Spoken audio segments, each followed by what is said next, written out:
A nossa conversa hoje em 9 minutos diz respeito a essa agenda recorrente nossa de estarmos aqui convidando pessoas que têm conteúdos que nos ajudem a produzir reflexões a respeito do Espírito Santo, como a gente o tem hoje e como a gente espera poder transformá-lo com o concurso, né, do talento das pessoas que aqui vivem, da disposição, fundamentalmente da vontade política dos mandatários de plantão em fazer que o Estado afirme as suas verdadeiras potencialidades. Em suma, na nossa capacidade de produzir inteligência que permita melhorar a nossa qualidade de vida e realizar nossas potencialidades. Na nossa proposta de conversa hoje, a gente traz um profissional tarimbado, qualificado. Ele é especialista em engenharia operacional, é engenheiro sanitário, tem uma formação e experiência em intervenções em alguns estados brasileiros e mesmo em outros países e tem o que oferecer nesse debate que a gente insiste em promover. Eu me refiro ao engenheiro especialista em algumas atividades, engenheiro sanitário também, engenheiro operacional Sérgio Santana, com quem nós vamos conversar agora. Bom, Sérgio, eu fiz um longo preâmbulo também já para poder introduzir o conceito da nossa conversa, que é discutir isso aqui. Nós temos aqui uma questão do Espírito Santo.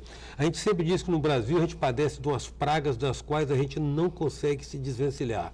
A primeira é essa cultura de que o que é público é de ninguém, quando o que é público deveria ser de todos. Esse conceito da res pública, o que é público deveria ser mais sagrado que o particular, né? O segundo é essa questão do plano de governo e plano de Estado. Cada governante que assume, erige, modela, elabora o seu próprio plano de governo, que certamente só terá continuidade se ele se reeleger. Porque se ele não se reeleger, ele se esgota em si mesmo, acaba por aí e ficam perdidos todos os investimentos, os dispêndios de recursos, tempo, energia psíquica, inclusive, dispendido nisso, né? Como é que você vê essa questão nossa de plano de governo e plano de Estado hoje no Espírito Santo? Bom, eu compreendo que para travar algumas percepções mais qualificadas, a gente tem que entender e sempre cravar da onde que a gente veio. Então, esse Estado, evidentemente que o Brasil não tem 500 anos só, já estava aqui antes, mas o que a gente tem registro é depois. Então, esse Estado ficou dormindo até o Vasco Fernando Coutinho chegar aqui e depois deixar um tempo aqui só funcionando como barreira para proteger as Minas Gerais, para poderem fluir os minerais pela capital, enquanto Rio de Janeiro. Até que veio o café, e o café primeiro com o escravo posteriormente, com a abolição da escravatura, vieram os europeus e que conseguiram tornar esse estado uma grande fazenda de café, quando o café era o principal produto do Brasil. E assim passou realmente muito tempo. Até que a própria modernização do café, isso já entrando no século passado, tudo isso começou no século retrasado, né, no século passado, o que aconteceu? A baixa produtividade do café ensejou a política nacional de erradicar os cafezais. Erradicou e o Estado ficou sem sentido. Então a gente chegou, ficou sem sentido, e aí a gente teve, e isso é muito relevante, um grupo, provavelmente no início da década de 60, que pensou esse pedaço de sociedade nosso como Estado. E mesmo sendo um Estado pequeno, um Estado muito pobre, 22 estados tinham federação, acho que só o Piauí tinha um PIB inferior ao Espírito Santo, ainda com os cafezais cortados. Então essa turma conseguiu fazer convencimento de que o Plano Nacional de Desenvolvimento do Brasil, que falava o quê? Falava em exportação de commodities, que privilegiasse o Estado, porque mesmo às vezes tendo vocação, você não consegue que as coisas se materializem, num Estado que não tinha peso.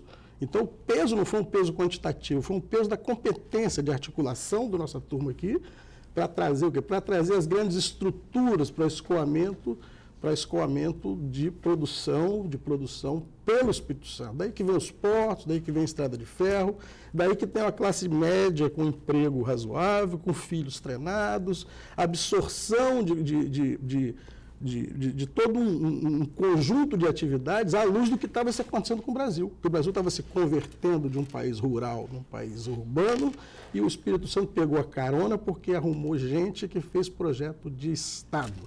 Esse projeto de Estado, que evidentemente quem fez lá até nem usufruiu muito, ele ensejou todo o desdobramento para frente. Então, o minério que vem, o porto que se desenvolve, e depois a agregação para felicidade na mesma onda, porque teve felicidade isso aí, Aracruz Celulose, do lado da CST mais para frente, com agregação maior, Samarco, classe média formando, a turma se treinando. Esse é o estado que a gente... que nós chegamos aqui. E eu hoje, chama-se historicamente disso a primeira onda é a onda do café, e a segunda onda é essa onda aí dessa turma brilhante aí, né, que inclusive com uma turma que ainda está hoje aqui, que conseguiu pensar esse Estado. Eu não vejo hoje, depois de passado esse tempo todo, uma conversa de projeto de Estado. Evidentemente que o projeto de Estado hoje é um projeto muito mais complexo, e a turma confunde hoje o projeto de Estado com o plano de investimento da Petrobras. Esse Estado é muito mais do que o plano de investimento da Petrobras. A Petrobras é muito bem-vinda. A Petrobras conseguiu, com as atividades que tem, consegue repassar royalties por causa da atividade do petróleo, consegue trazer gente treinada, mas não é possível um Estado com essa diversidade não ter um projeto de Estado. E tem atos relevantíssimos que passam batidos, que as pessoas não discutem. Então, o que me motiva a conversar é em torno desses hiatos que eu vejo. São hiatos muito importantes que estão passando, e as conversas hoje, que bom que a sociedade está mais organizada, que bom que tem segmentos econômicos para se fazer e representar, mas não há um discurso neutro que pensa futuro como aquela turma lá no início da década de 60 pensou. E é isso que me motiva a vir aqui verbalizar e conversar um pouco sobre isso, porque a complexidade da nossa sociedade exige projeto de Estado. Então, cada vez que só se trava, cada vez que passa uma eleição, cada vez que se faz uma conversa, a conversa que envolve as representações de quem consegue sentar nos núcleos coletivos, que é muito legal que tem os núcleos coletivos, e é muito legítimo que o empresariado se represente, que os sindicatos que se representem, mas há que ter alguém que se incomode, por exemplo, quando passa na entrada de Pedro Canário e vê o Rio Itaúnas morrendo aos poucos, o Rio não é de ninguém. Aí o outro faz um monte de coisa de plano de outorga, de plano de... O Rio tem que ser dragado. O Rio tem que ser dragado, a fisiografia do Rio acabou. O Rio Doce está lá. Quem tem dúvida? Quantos rios a gente viu se perder durante o tempo? Então, eles vão acabando. Não tem dono, tem a lei, tem a conversa, não é isso. E esse cara não tem dono, o Rio não tem dono. Não tem por quê? Porque ele faz sentido para um, porque ele é o cara da irrigação, ele faz sentido para o outro porque vai abastecer a cidade dele, ele faz sentido para outro porque é um insumo relevante para resfriar a caldeira dele, mas o Rio, não, então, os rios estão acabando. E não há política de Estado pensando efetivamente no que fazer para reverter. E é disso que eu quero um pouco falar. A respeito digamos, o capitalismo virtuoso identifica na necessidade e oportunidade, diz. Né? Você falou a respeito dos hiatos que nós temos aqui. Na verdade, eu acho que nós temos a carência de um grande material aqui, que é material humano, chamado estadista. Nós não temos. Eu não me lembro, talvez nos anos 60, com o Cristiano Dias Lopes, a gente teve a sacada dessa visão das gerações futuras. Desde então parece que a gente não tem tido homens com esse estofo. Mas aí é a opinião minha, eu estou aqui para saber da sua. Você falou a respeito dos hiatos em que eu entendi se descortinam oportunidades, é isso? Sem dúvida. Oportunidades, mas com desprendimento. Como eu falava, é muito legítimo que o empresário que tem o seu negócio, que ele represente. Quando ele represente prioritariamente o negócio dele. Mas há que ter quem medie falando de um conjunto maior. As pessoas não podem ver os rios acabando e não faz nada, ou faz coisa pífia, que não vai e não gera um efeito. Maquiagem. Os rios, o Espírito Santo é um dos estados que tem menos água na federação, por causa do relevo, por causa da estrutura natural. A água é bem distribuída, porém parca. O Espírito Santo tem um rio só, que é o Rio Doce. O resto são riachos, porque ele é cortado diagonalmente pela Serra do Mar. Então os rios, uma parte nasce para cá e vai para o mar, e a outra parte vai para trás para o Rio Grandu. E na outra parte, depois do Rio Doce, você tem dois rios importantes, que é o rio Cricaré e o rio Itaúnas, que estão definhando, porque eles perderam uma importância, quer dizer, não tem uma visão do que fazer com ele efetivamente, a não ser que é também legítimo que um cara quer dessedentar o gado dele, o outro quer molhar o mamão, o café dele. Quer dizer, e o rio? Como é que cuida do rio? Eu falo a você. Um plano de recuperação de recursos hídricos seria já uma proposta de um plano de Estado, de um projeto de Estado? Sem dúvida, porque essa coisa vem se definhando, se destruindo ao longo do tempo. Vem se destruindo ao longo do tempo. Vem se destruindo e continua se destruindo, a despeito de leis, de um bom discurso. Não se ataca o que é efetivo. O que é efetivo? Os rios perderam calha. A fisiografia dos rios, os rios estão mais rasos. E os motivos pelos quais os rios estão mais rasos, os que estão rasos ainda, os outros acabaram. As laterais dos rios não tem esponjosidade para manter a água da chuva. A água que desce, além de levar a terra, vai embora toda para o mar. Como é que faz com isso? Tem que aprofundar o rio, tem que arrumar um dono para o rio. Rio, aqui nesse estado, só tem salvação se ele tiver um motivo para ele ficar fundo. Aliás, se ele ficar fundo, o sentido que se dá de que o rio está poluído por causa do esgoto, se o rio ficar fundo, caudaloso, ele vai aumentar a depuração dele. Talvez seja a maior medida ambiental. Agora, para ele se manter fundo, aí vem a medida de Estado.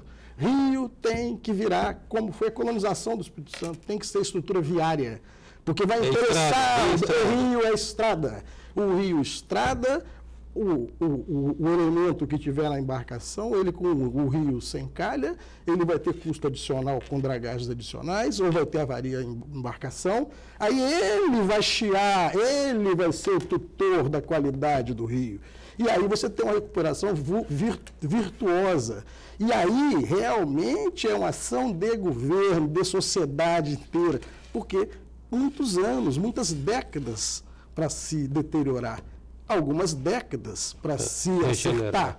Então, você tem que criar a base institucional, você tem que criar um conhecimento melhor sobre os fenômenos que geram a deterioração e corrigir. Porque esse Estado foi ocupado, sobretudo quando vieram os europeus, porque a grande embarcação vinha, as pequenas embarcações subiam, assim todas as cidades nasceram. A turma, inclusive, meteu uma estrutura viária, que você tiver uma embarcação não passa, porque nenhuma ponte, por exemplo, pensou que ia passar um barco embaixo. O rio virou nada. Então, se o rio não for uma estrutura viária, ele não vai nem peixe vai ter. E ele vai acabando, vai se acabando, e efetivamente não se faz nada, a não ser belo discurso, bela filmagem, coisa emocional. Não tem coisa emocional, tem que criar uma massa crítica de engenharia para recuperar, e depois uma massa crítica de arranjo institucional para conduzir, para manejar, para torná-lo interessante. Entendeu?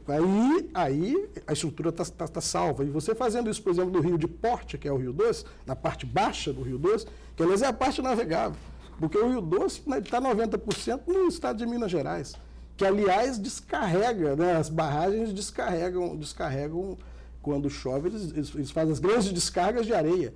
Você assiste para os verdadeiros bancos de areia em torno dos rios, quando na verdade você tem uma pressão da construção civil pela mesma areia e areia lavada nas restingas. Então até um casamento institucional aí dá para você fazer. Não num minuto, não. Você imagina, se fala de turismo, a estrutura lagunar de Linhares... Projeto de Estado normalmente é projeto de gerações, né? É projeto de Estado, é projeto de muito tempo, vontade, fazer as pessoas compreenderem, conhecerem o que está posto e quererem aquilo. E se prepararem para aquilo. Isso é virtuoso. O nosso tempo está esgotado, mas eu convido você, meu querido telespectador, a estar conosco amanhã na continuação dessa conversa com o engenheiro multiespecialista Sérgio Santana. Até amanhã, então. Sou passageiro.